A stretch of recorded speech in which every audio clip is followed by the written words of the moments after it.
Hi, this is Angela, giving you the news Angie's Way. Today I want to talk about gun violence and how it has destroyed and damaged families. I know about this firsthand. My son Antoine Williams was gunned down at a barbecue on Father's Day in 2016. It was around 8 p.m. in the evening. I never forget the phone call that I received while at work about his death. My heart was completely shattered, and I did not know how I would get through this. Antoine was my baby, my youngest. He and I would talk often, and yes, we had our disagreements from time to time. That was part of our bond. We would always laugh about it later. Antoine was a good kid. He loved life to the fullest, cared about others, and was always in good spirits. He loved his family, especially his sister and brother. He always played with his little cousins and was a great uncle to his nephew. After he died, I wanted to die with him. Part of my heart was gone and would never come back. No one understands the pain and hurt you feel when losing a child. At times, my pain is unbearable, and I would just cry.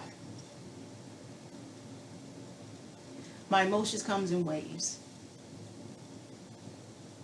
Some days I can celebrate his life and look at his photos and videos and laugh. And other days I would just cry because I miss him beyond measure. The hardest part for me was to forgive his killers. I know that in order to live life with some type of balance, I had to forgive and let God. So now I just think only about him and his beauty while he was on this earth. I know that I'm not alone. There are others who are experiencing the same pain that I feel, and I pray for you. Praying for others helped me with the healing process. Talking about it reminds me of how blessed I am to have Antoine and the way he touched mine and other lives.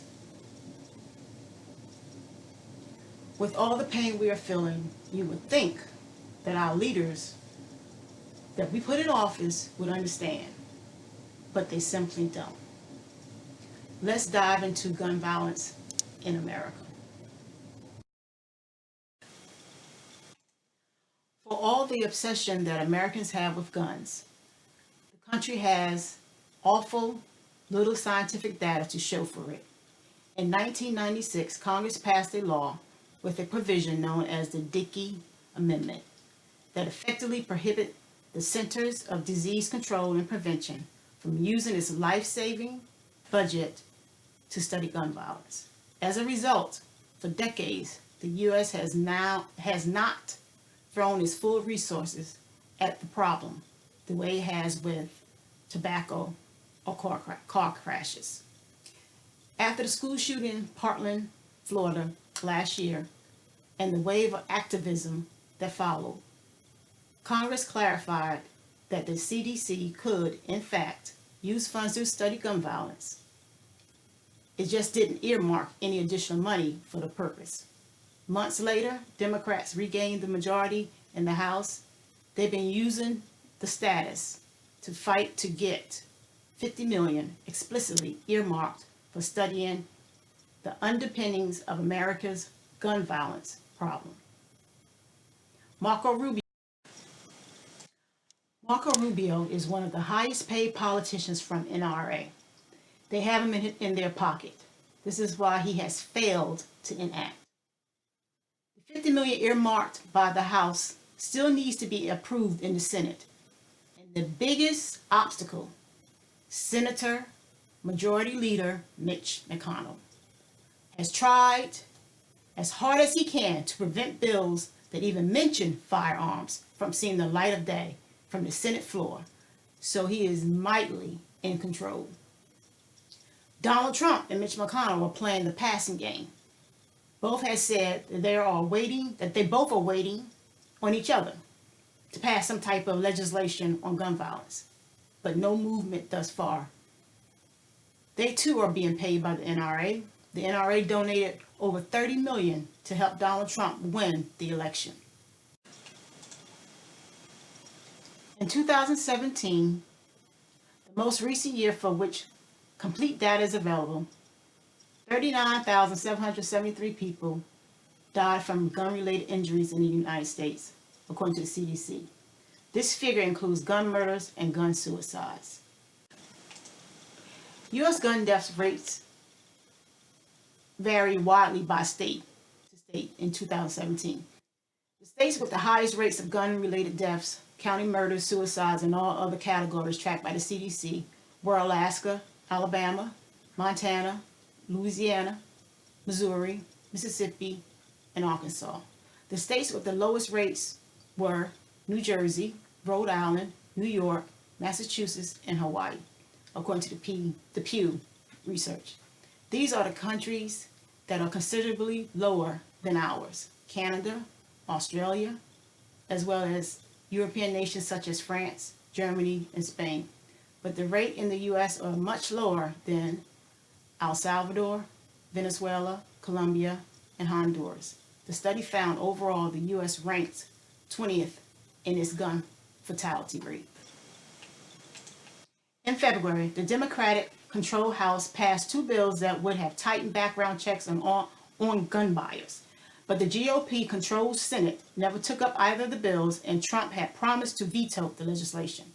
According to NPR, federal limits on both research into gun violence and the release of data about guns used in crimes are powerful reminders of the lobbying group's advantages over gun control activists.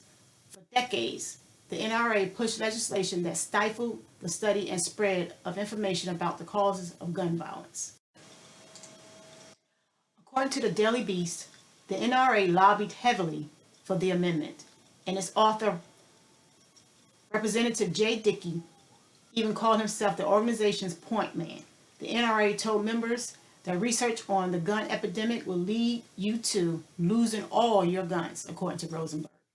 After the Sandy Hook massacre, President Obama issued an executive order calling on all health agencies to research gun violence. The former president also asked for $10 million for the yearly budget to go to the CDC for research, but Congress blocked the funding, effectively keeping the ban intact, according to the Washington Post. According to The Guardian, the NRA is not successful because of its money. To be sure, it is hard to be a force in American politics without money. The NRA has money that it uses to help its favorite candidates get elected. But the real source of its power, I believe, comes from voters, said Adam Winkler, professor of the constitutional law at the UCLA School of Law, author of Gunfight, The Battle Over the Right to Bear Arms in America. By choosing its battles wisely, the NRA has shown an ability to swing primary elections into favor of pro-guns candidates. Winkler said, "That's the real source of their strength," he said. And its use of a small number of highly motivated people to push an agenda that appears out of step with the general population, which, according to recent polling, is in favor of stricter gun laws. So, there's a small minority that is causing us not to get gun laws passed. This is why I implore you to vote. When we decide to sit out because it's not important, the minority are making it to the polls to make it count for their agenda. This is how Donald Trump won, by rallying the minority to come out and vote. And of course, with the help of the Russians. Can't leave that out. We still need to make a difference while the Republicans are in control of the Senate, by calling our senators and congressmen and women, pressuring them to do something. Thank you for watching this video. Spread the word. Vote.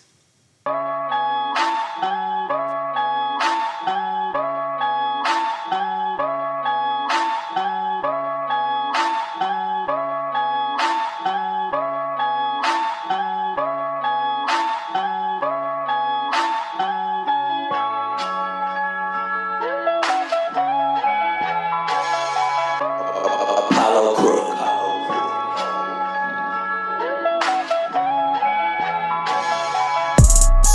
Now roll that blunt up and get hella lit. We so strong, you gon' be hella big.